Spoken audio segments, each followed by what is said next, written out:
Last class में हमने क्या देखा कि कोई भी सब ग्रुप के दो राइट कोसेट्स लें, कोई भी दो राइट कोसेट्स लें। मान लेते हैं हमारे पास हजारों राइट कोसेट्स हैं, उसमें से कोई भी दो को कंपेयर करें तो वो दो राइट कोसेट्स या तो डिसजॉइंट होंगे या आइडेंटिकल होंगे। ये हमने लास्ट क्लास में प्रूफ किया। अब एक थ्योरम और है जो अभी कम समय को देखते हुए उतना इंपॉर्टेंट नहीं है, इसलिए उस थ्योरम को अभी मैं नहीं करा रहा हूं। खुद से करना होगा तो कर लेना। वो थ्योरम ये है जो अभी यूज हो जाएगा नेक्स्ट थ्योरम में। उस थ्योरम का स्टेटमेंट ये है कि अगर H सब ग्रुप है, H is a sub group of G dot, group G dot के का एक सब ग्रुप है, ठीक है। तो इसके जो G होगा, जो ग्रुप G होगा, इस H के जितने right cosets, distinct right cosets, क्यों डिस्टिंक्ट शब्द यूज कर रहे हैं? मान लेते हैं H के यहां पे HA1, HA2, HAN right cosets हैं टोटल। मान लेते हैं G में कितने एलिमेंट है? A1, A2, AN, मतलब n एलिमेंट्स हैं। उन n एलिमेंट्स को राइट साइड से प्रोडक्ट करेंगे तो क्या मिलेगा? n राइट कोसेट्स मिलेंगे।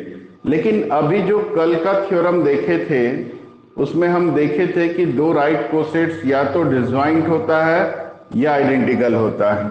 तो इसका मतलब अगर हम इन दोनों को कंपेयर करें, अगर हम इन दोनों को कंपेयर करें तो ये दोनों या तो आइडेंटिकल होगा या डिसजॉइंट होगा। डिसजॉइंट होगा तब तो ये अलग अलग काउंट होगा, और अगर आइडेंटिकल हो गया तो हम HA1 यूनियन HA2 क्यों लिखें? ये तो दोनों इक्वल हो गया तो इसको एक ही बार लिखेंगे, फिर बार बार क्यों लिखें सेम सेट को? तो इसलिए बार बार नहीं लिखा जाता है।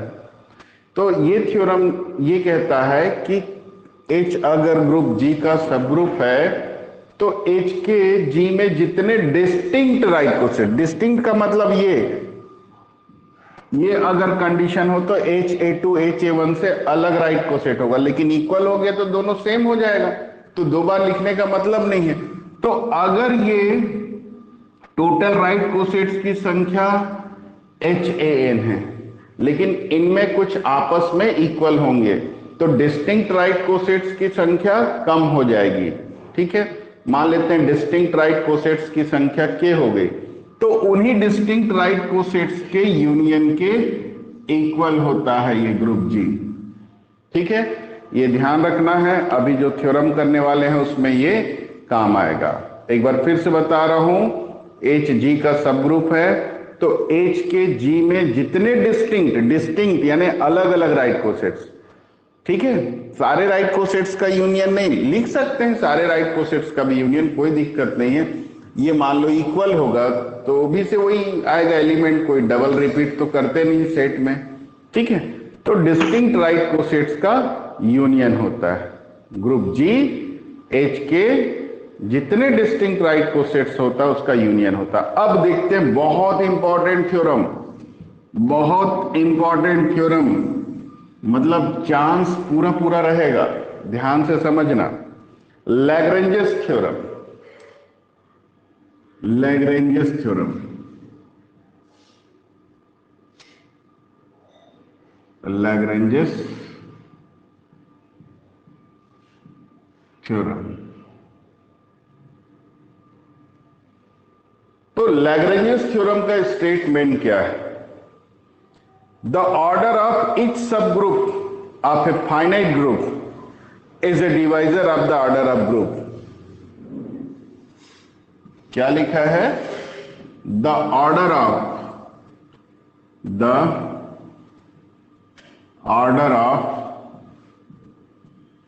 each subgroup of a finite group finite group होना बहुत जरूरी है। द ऑर्डर ऑफ इच सब group of a finite group is a divisor of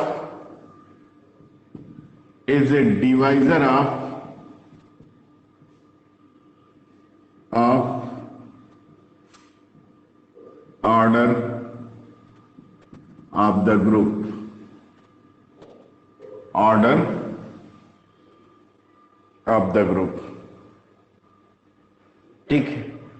ये तो हुआ स्टेटमेंट। अब स्टेटमेंट कई लोग को समझ में नहीं आ रहा होगा कि ये क्या लिखा हुआ है स्टेटमेंट में, तो इसका प्रूफ देखेंगे, उसमें ऑटोमेटिक समझ में आ जाएगा कि क्या कह रहा है स्टेटमेंट।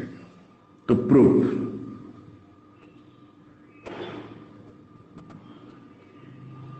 हम पहले एक ग्रुप मानेंगे, एक सब ग्रुप। इस थ्योरम का स्टेटमेंट देखने से ये तो समझ में आ रहा है एक ग्रुप और एक सब ग्रुप की बात कही जा रही है इस स्टेटमेंट में। अब क्या कही जा रही है, हम एक एक स्टेप देखते हैं।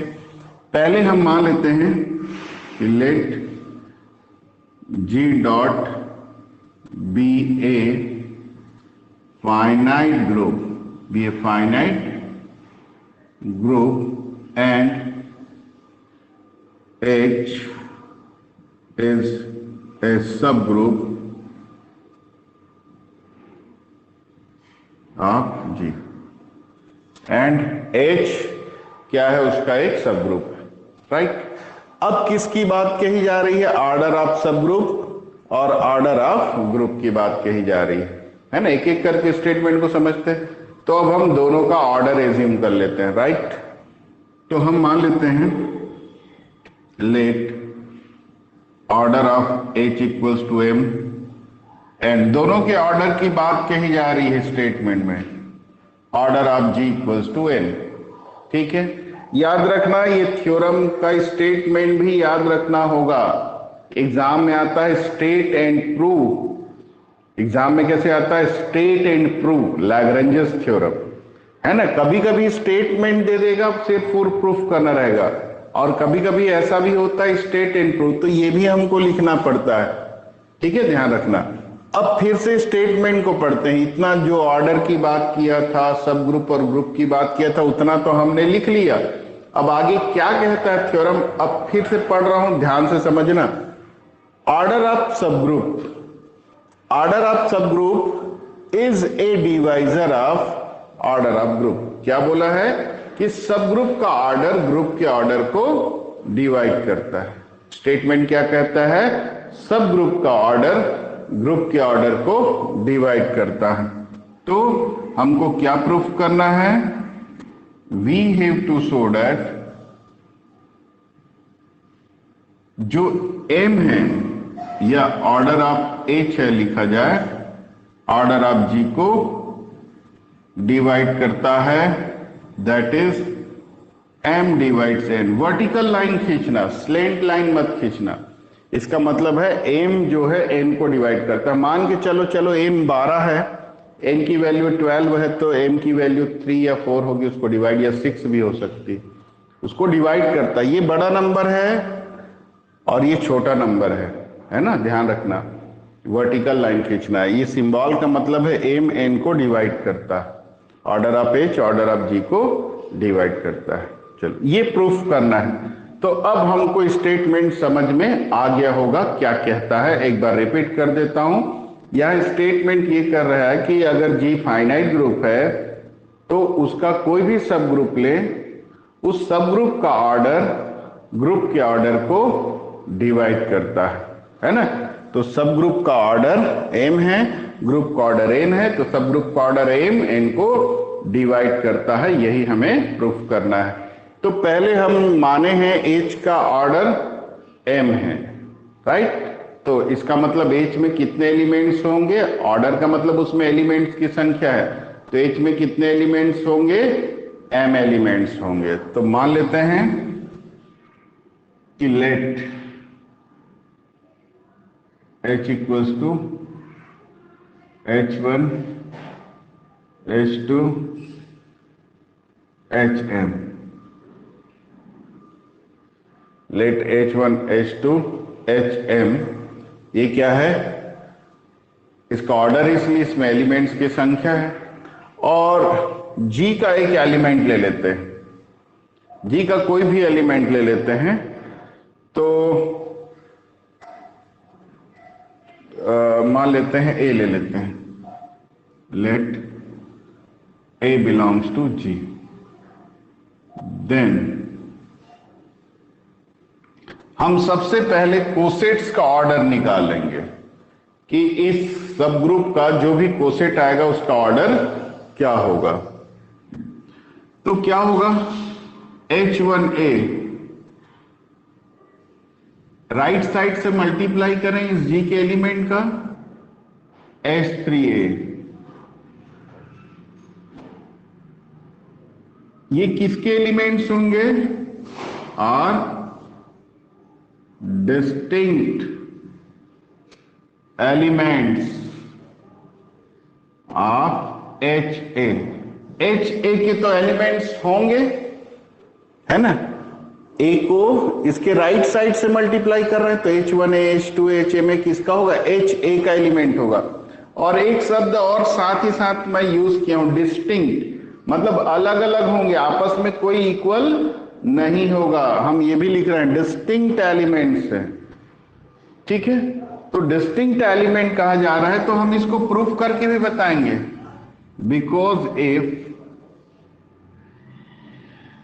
अगर हम इसमें से आपस में कोई दो एलिमेंट को इक्वल कर दें, हम इसका कारण बता रहे हैं कि ये सारे अलग अलग एलिमेंट है, क्यों, क्योंकि अगर इसमें से कोई भी दो को इक्वल मानेंगे तो कॉन्ट्रडिक्शन आ जाएगा, है ना। अगर इनमें से कोई भी दो को मानेंगे कि इक्वल है तो कॉन्ट्रडिक्शन आ जाएगा। देखो कैसे कॉन्ट्रडिक्शन आएगा। अब हम क्या करते हैं, राइट कैंसिलेशन लॉ से ए को कैंसिल कर देते हैं डायरेक्ट, दोनों साइड ए है तो by right cancellation law, by right cancellation law,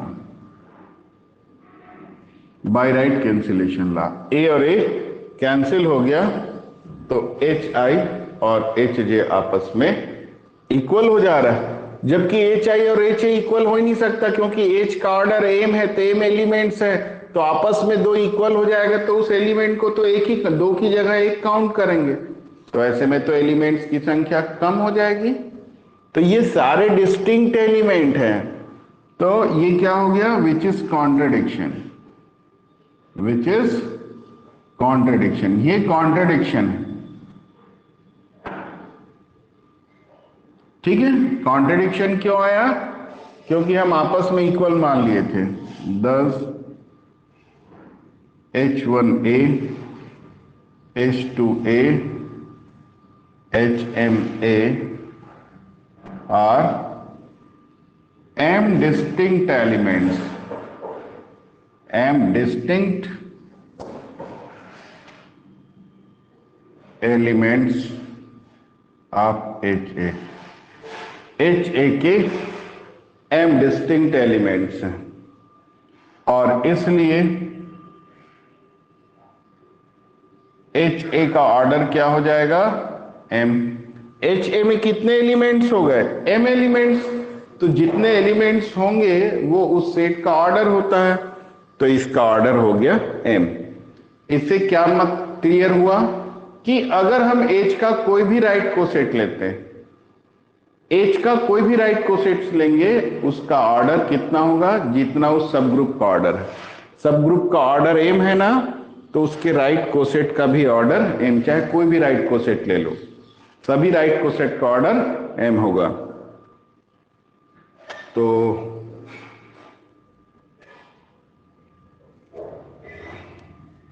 इसका मतलब क्या हो गया, that is order of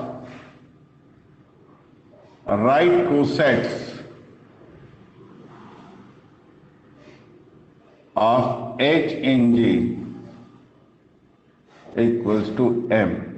H के G में जो भी राइट कोसेट होगा उसका ऑर्डर क्या हो जाएगा, M। ये ध्यान रखना।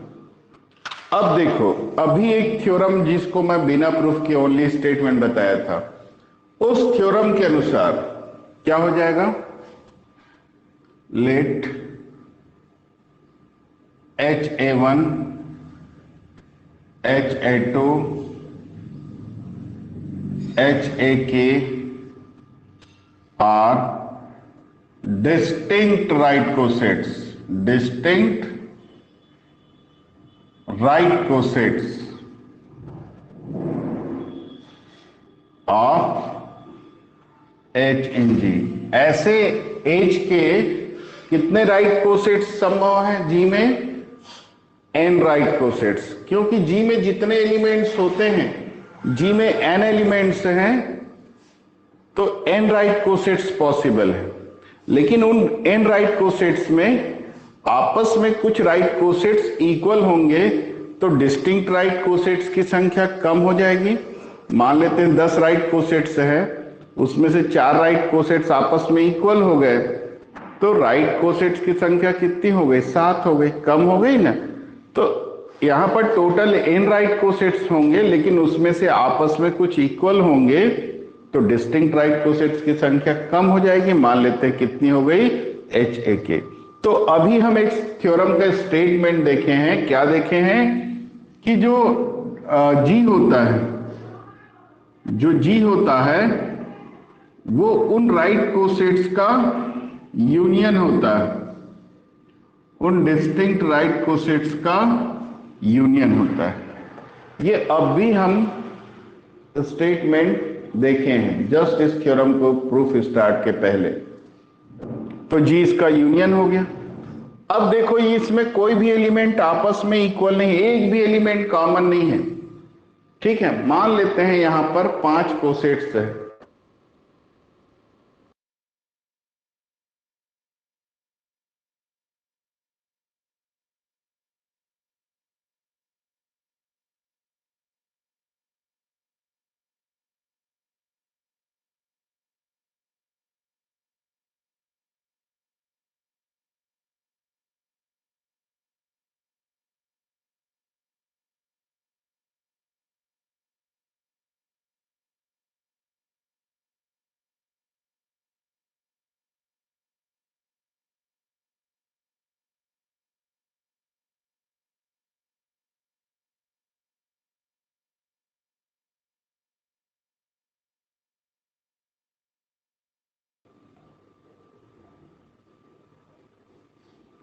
तो देखो, ये G जो है, इन सारे सब में सबका ऑर्डर सेम है, तो G में एलिमेंट्स की संख्या कितनी हो जाएगी? G के एलिमेंट्स की संख्या निकालनी है, यानी G का ऑर्डर, तो इन सब के ऑर्डर के सम के इक्वल होगा।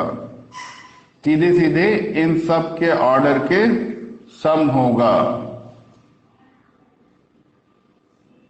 ये, क्योंकि सब में एलिमेंट अलग अलग हैं। मतलब यहां पे जो एलिमेंट है वो इसमें नहीं है, इसमें जो एलिमेंट है आगे में नहीं है, आगे में जो एलिमेंट है इसमें नहीं, कोई भी एलिमेंट कॉमन नहीं है। यहां पे मान लो 10 एलिमेंट है, तो यहां पर एक अलग प्रकार के 10 एलिमेंट है, यहां पे और अलग प्रकार के 10 एलिमेंट है। तो मान लेते हैं 3 का यूनियन है, तो इसमें कितने एलिमेंट होंगे? 30, 10 + 10 + 10। तो उसी कॉन्सेप्ट से G में एलिमेंट्स की संख्या या G का ऑर्डर इन सब के ऑर्डर के सम के इक्वल होगा। ठीक है, एक order of G equals to order of HA1। अभी हम बोले हैं कि जितने भी राइट कोसेट्स हैं H के G में, उन सब का ऑर्डर m है, तो ये क्या हो जाएगा? m + m + m, ऐसा हो जाएगा। कितनी बार है? m, k टाइम्स है, k × m हो जाएगा। Order of G equals to हो गया k × m। अब हम देखें,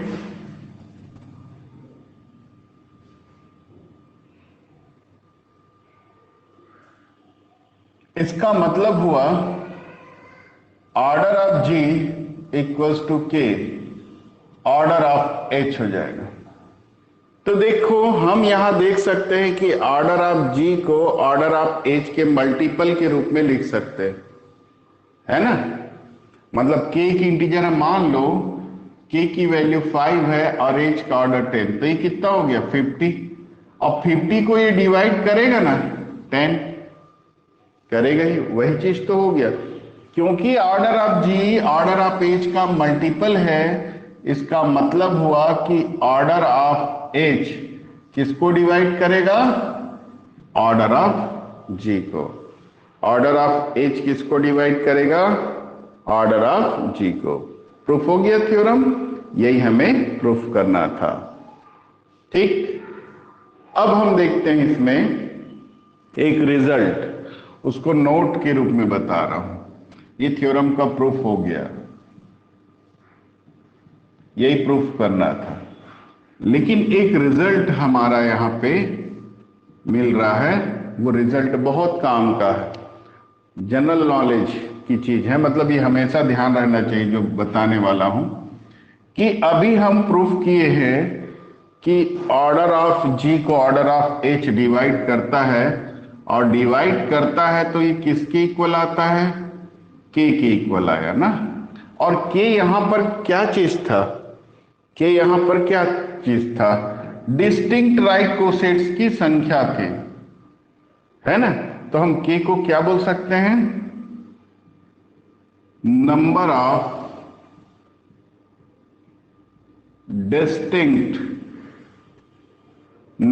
डिस्टिंक्ट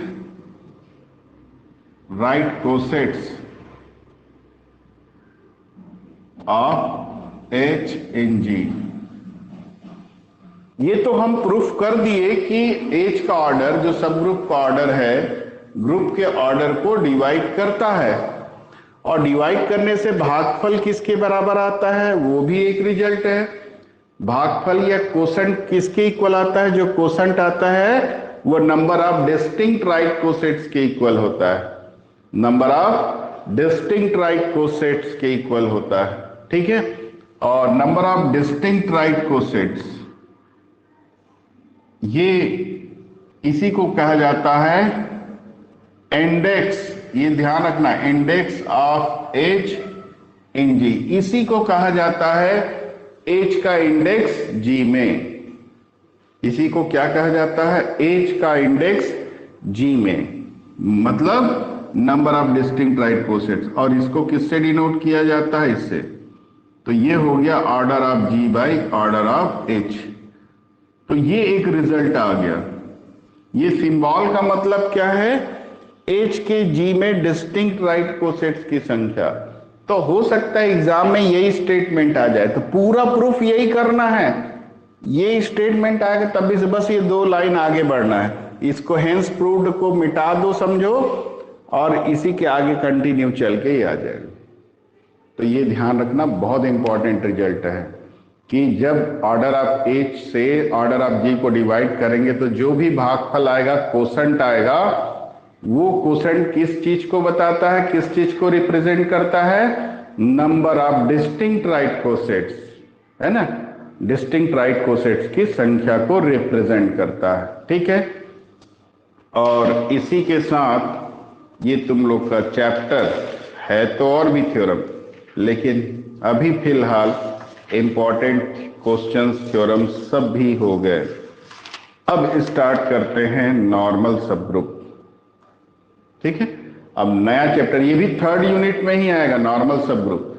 बस ये नॉर्मल सब ग्रुप के बाद मैं सीधे आ जाऊंगा 4थे यूनिट पे, है ना। कोसेंट ग्रुप को और चाहे तो बता दूंगा, थोड़ा सा कोसेंट ग्रुप का एक थ्योरम बता दूंगा, फिर आ जाऊंगा उसमें।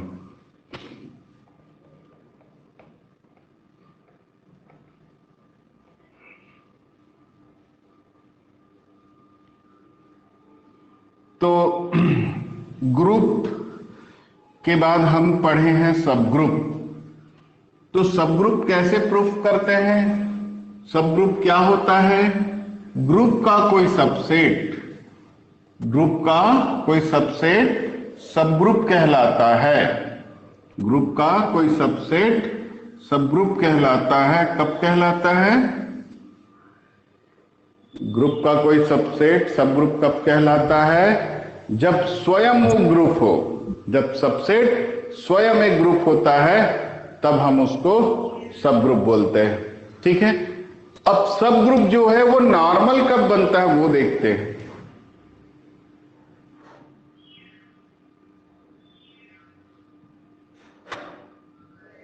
Normal subgroup.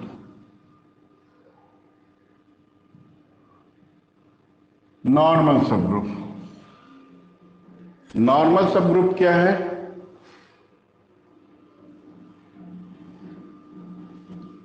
A subgroup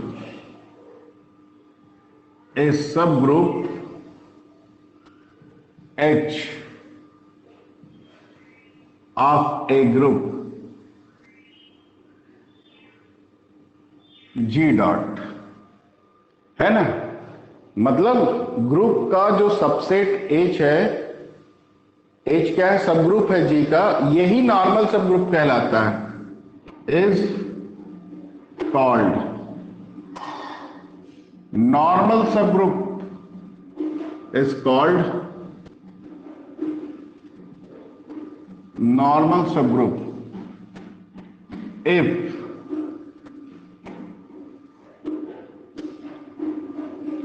for X belongs to G, H belongs to H, implies X inverse belongs to H। ये है शर्त, नॉर्मल होने की ये है शर्त कि कोई सबग्रुप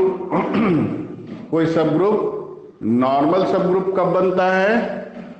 यहां ध्यान से देखो कंडीशन क्या है। जिसको नॉर्मल सबग्रुप प्रूफ करना है उसके एलिमेंट को बीचों बीच रखना है। H को नॉर्मल प्रूफ करना है तो H के एलिमेंट को बीच में रखना है। H का कोई भी एलिमेंट ले लेना, H के सारे एलिमेंट के लिए प्रूफ करना रहता है, ठीक है। और किसका नॉर्मल सबग्रुप? मेन ग्रुप कौन है?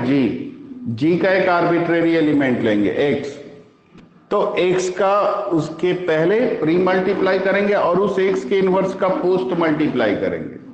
ध्यान रखना, जिसको नॉर्मल सबग्रुप प्रूफ करना है उसके एलिमेंट को बीचों बीच रखना है, और जो ग्रुप है जिसका इसको नॉर्मल प्रूफ करना उसका एक एलिमेंट X, उसको प्री और उसके इनवर्स का पोस्ट मल्टीप्लाई करना है, H बीचों बीच रख। तो जो नया एलिमेंट आएगा वो H में ही होना चाहिए, तब H नॉर्मल सबग्रुप होता है, ठीक है। तो ये है नॉर्मल सबग्रुप का डेफिनेशन। अब देखो, कोई एक सबसेट है, एक जनरल क्वेश्चन है, G एक ग्रुप है। अभी भूल जाओ नॉर्मल सबग्रुप, अब समझ गए। अब मेरा क्वेश्चन ये है कि G एक ग्रुप है, ठीक, और H उसका एक सबसेट है ना, ओनली एक सबसेट। अभी मैं सब ग्रुप है ऐसा नहीं बोल रहा हूं, सॉरी। अगर इस सबसेट को नॉर्मल सबग्रुप प्रूफ करना है तो क्या करोगे? नॉर्मल सबग्रुप प्रूफ करना है, ठीक है। ये सबसेट है, अब इसको नॉर्मल सबग्रुप प्रूफ करना है। तो नॉर्मल सबग्रुप प्रूफ करना है तो सबसे पहला काम हम क्या करेंगे? H को हम सबग्रुप प्रूफ करेंगे। पहला काम क्या करेंगे? H को सबग्रुप प्रूफ करेंगे। सीधे नॉर्मल तो कर ही नहीं सकते, पहला स्टेप सबग्रुप प्रूफ करेंगे। अब सबग्रुप प्रूफ करने के लिए क्या करते हैं सबको पता है। हम क्या करेंगे? A और B उस H का एलिमेंट ले लेंगे और क्या प्रूफ कर देंगे? AB इनवर्स H में है। तो ये पहला स्टेप होगा। सबसेट को नॉर्मल सबग्रुप प्रूफ करना है तो सीधे नॉर्मल सबग्रुप नहीं कर सकते, उसके लिए पहले सबग्रुप होना चाहिए। हम डेफिनेशन में ही लिखे हैं सबग्रुप, सबग्रुप को नॉर्मल सबग्रुप बोलते। तो पहला स्टेप सबग्रुप प्रूफ करना। अब दूसरा स्टेप रहेगा कि H को नॉर्मल प्रूफ करना। तो नॉर्मल प्रूफ करने के लिए क्या करेंगे? हम जिस ग्रुप का नॉर्मल सबग्रुप प्रूफ करना है उसका एलिमेंट X, और जिसको नॉर्मल प्रूफ करना है उसका एलिमेंट, और उसको बीच में रखना है, X का प्री, X इनवर्स का पोस्ट, और ये H में ही है, ये प्रूफ करके बता देना है। ऐसा हम कर गए तो नॉर्मल हो जाएगा। तो इन दो स्टेप में H G का नॉर्मल सबग्रुप प्रूफ होता है, ये ध्यान रखना अगर सिर्फ सबसेट दिया है तो। अब इसके बाद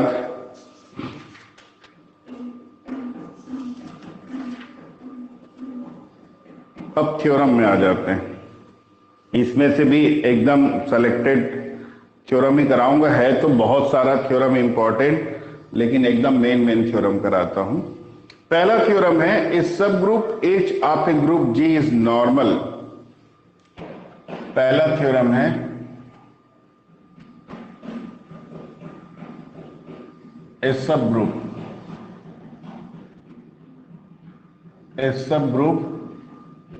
H of a group G is normal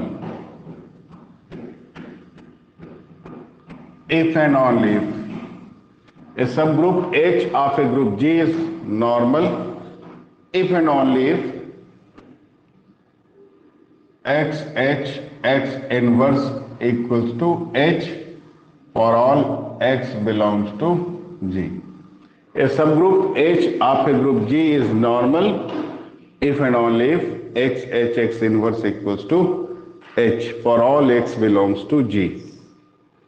मतलब H नॉर्मल होगा इफ एंड ओनली इफ। ध्यान रखना, स्टेटमेंट को समझने की कोशिश करना। जब इफ एंड ओनली इफ रहता है, कई बार और पहले मैं बता चुका हूं, दोनों साइड से प्रूफ करना रहता है।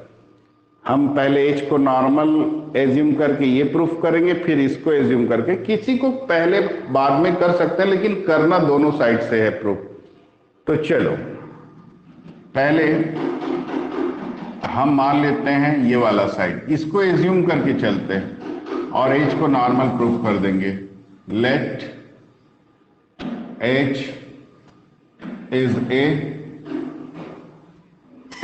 is a subgroup of the group G such that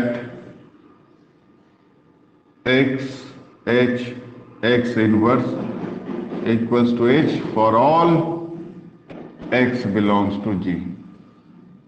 ठीक है, हम H को G का कैसा सब ग्रुप मान लिए, जो इस शर्त को संतुष्ट करता है, इस कंडीशन को सेटिस्फाई करता है। H ऐसा सब ग्रुप है। तो अब H को क्या प्रूफ करना है? नॉर्मल प्रूफ करना है। तो अब हमें प्रूफ करना है, we have to show that,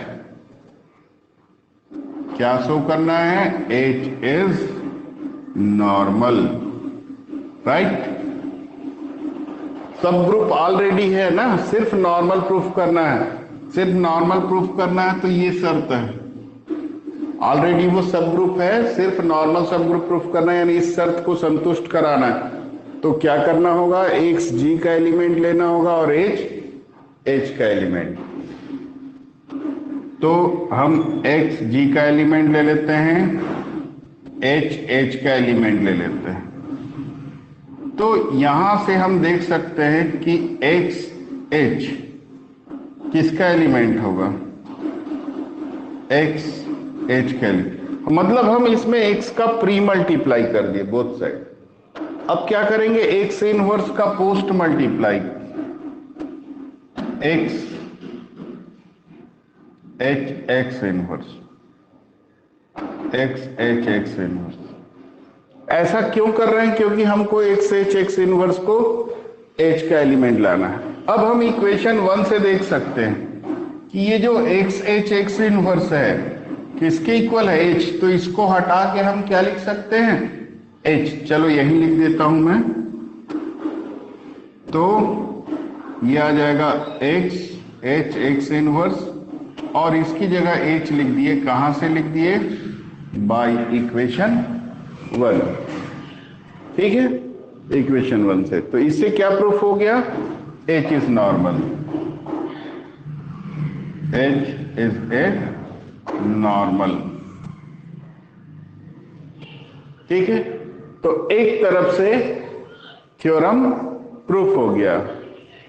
ठीक है, हम ये एज्यूम किए हैं और H को नॉर्मल प्रूफ कर दिए। अब हम क्या करेंगे?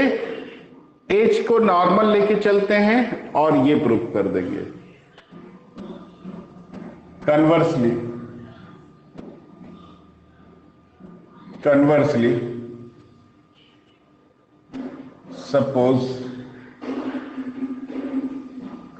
Suppose H is a normal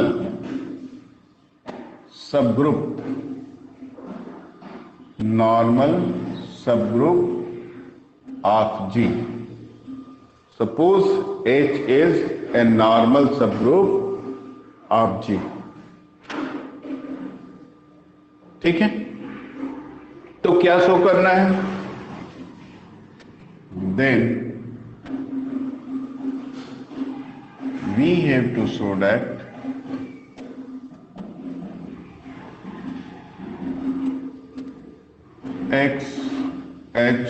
x inverse equals to H for all x belongs to G. तो हमें ये शो करना है कि x इनवर्स H के इक्वल है। ठीक है, तो ये कैसे प्रूफ करते हैं? तो इसके लिए हम क्या करेंगे, एक दूसरे का सबसेट प्रूफ करेंगे। इन दोनों को इक्वल प्रूफ करना है तो एक दूसरे का सबसेट प्रूफ कर देते हैं। देखो कैसे प्रूफ करेंगे, हम इसका एक एलिमेंट ले लेते हैं। पहले लेट x G का एलिमेंट है और H का एलिमेंट है। इसका मतलब क्या हो जाएगा, ये जो x इनवर्स है किसका एलिमेंट हो गया, x इनवर्स का होगा। ये इसका एलिमेंट H की जगह स्मॉल h H का एलिमेंट है, बाकी x और x इनवर्स तो है ही, तो ये किसका एलिमेंट है, x इनवर्स का। अब हम क्या प्रूफ कर देंगे कि ये किसका एलिमेंट होगा, H का। सिंस, अब उसका देखो, since H is normal, H क्या है, नॉर्मल है। तो नॉर्मल है तो नॉर्मल का डेफिनेशन हम जानते हैं कि H नॉर्मल है तो इस कंडीशन को सेटिस्फाई करेगा, इस कंडीशन को सेटिस्फाई करेगा। मतलब H के एलिमेंट को बीच में रखें और x इनवर्स का प्री पोस्ट मल्टीप्लाई करें तो वो H में ही होगा, राइट। तो H नॉर्मल है, इसलिए क्या हो जाएगा, x इनवर्स किसका एलिमेंट हो जाएगा, H का एलिमेंट हो जाएगा। ठीक है, और अब हम देख रहे हैं कि ये किसका एलिमेंट था, x इनवर्स, इस सेट का, और ये एलिमेंट अब किस में आ गया, H में। मतलब इस सेट के सारे एलिमेंट्स H में हो गए, इसलिए हम क्या लिख सकते हैं, x inverse is subset of H for all x belongs to G। ये इक्वेशन नंबर हो गया 2। x इनवर्स H का सबसेट हो गया। अब हमको इन दोनों को इक्वल प्रूफ करना है, तो अब हम क्या करेंगे, H को इसका सबसेट प्रूफ कर देंगे। अब कैसे प्रूफ करेंगे, देखो अब ये कैसे प्रूफ हो,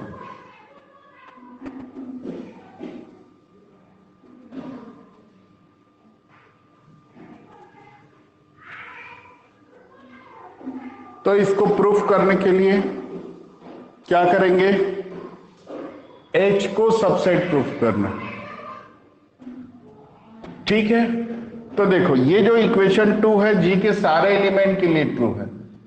since x belongs to G implies x inverse belongs to G, है ना। x G का एलिमेंट है तो x इनवर्स भी G का एलिमेंट होगा। ठीक है, वो तो ग्रुप है और G ग्रुप है, इसलिए वो इनवर्स एलिमेंट को रखेगा। चारों एग्जाम्स तो करेगा ना, यानी G अपने सारे एलिमेंट के इनवर्स को रखेगा, इसलिए x G का एलिमेंट के कारण x इनवर्स भी G में होगा। ठीक है, अब x इनवर्स G के एलिमेंट हो गया and we have equation 2 is true for every element of G। ठीक है, और इक्वेशन 2 वी हैव, हमारे पास इक्वेशन 2 है, वो क्या कहता है, G के सारे एलिमेंट के लिए ट्रू है, और हम यहां क्या कह रहे हैं, x इनवर्स भी G का एलिमेंट है।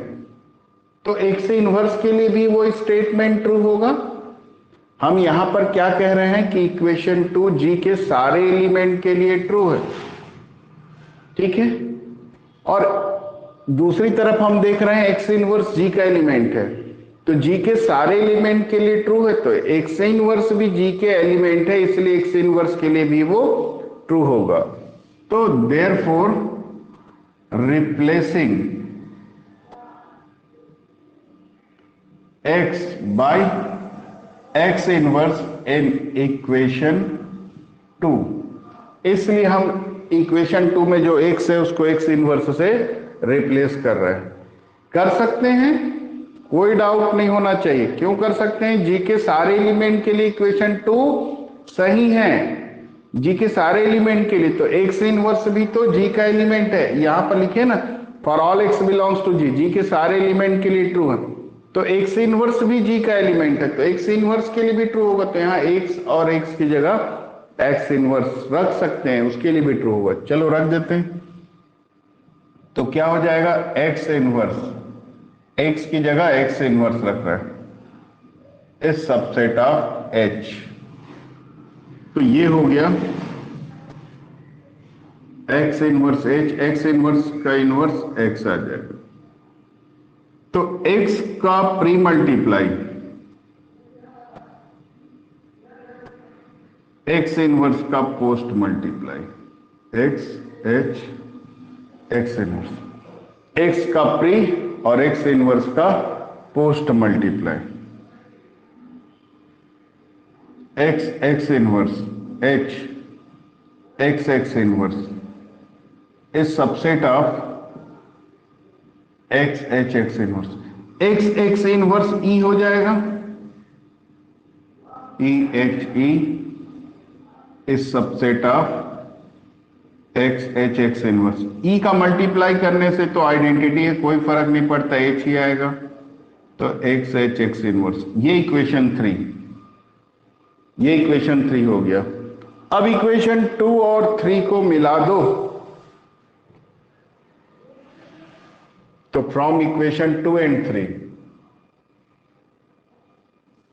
फ्रॉम इक्वेशन 2 एंड 3 क्या बोल सकते हैं? x h x inverse equals to h। Proof हो गया। तो इस प्रकार हम देख सकते हैं कि h अगर g का नॉर्मल सब ग्रुप है तो ये कंडीशन सेटिस्फाई होता है, और ये भी देख लिए कि अगर ये कंडीशन सेटिस्फाई होता है तो h g का नॉर्मल सब ग्रुप होता है। तो ये भी बहुत इंपॉर्टेंट थ्योरम है